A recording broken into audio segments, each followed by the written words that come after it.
از 3 стакан орд خمیری آشی اوگرو گرفتیم. من 2 دانه تخم انداختم، نمک و آبی گرم کرد.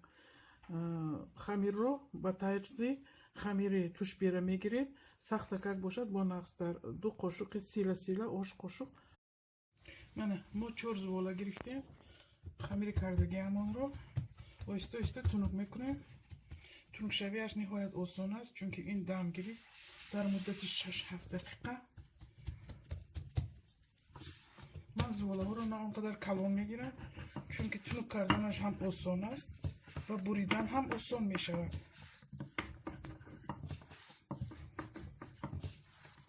و بسیار نمیریزد. در وقتی که شما دسته میزنید آش اگر زوالا میده تر باشد آش نمیریزد، کمتر میریزد.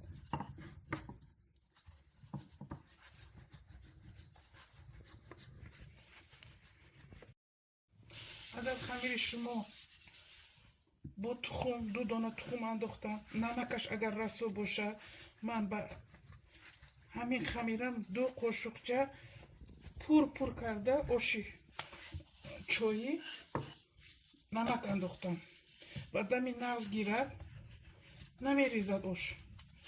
اگر نمکش پس باشد و خمیر رو شما کمتر مش زنید آش میریزد. سختتر پیچونید. در وقتی توپا رو بالای هم تخت کردم 1 خیل میبیاید.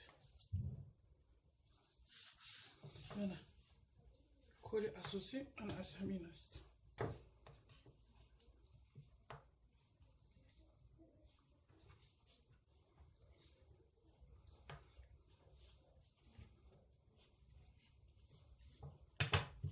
انا اکنون ما همین توپا رو نیمش رو به این طرف میپرتاییم. من به این طرف که پرتوفتیم ما بینش محکم است. ما این رو با آهستگی چپه میکنیم.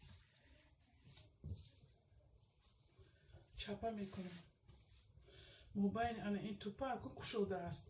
انا اکنون ما با این آرد میپوشیم چونکه در وقت بریدن به همدیگر نچسبد.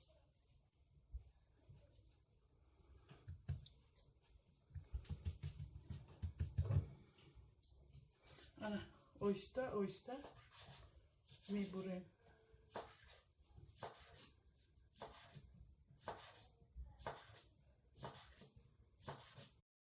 من بریده شدم. انا اکنون ما بین انمی توپه ها رو کم میکشاییم برای آرد پوشیدن.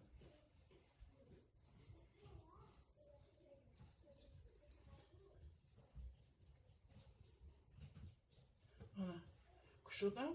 انا اکنون آرد میپوشم. آرد پوشیدن مهم است چونکه در وقتی توپه ها رو از تخته برداشتن اونها به هم دیگر نچسبند. من با شما بریده شد. نهایت هم زیبا 1 خیل.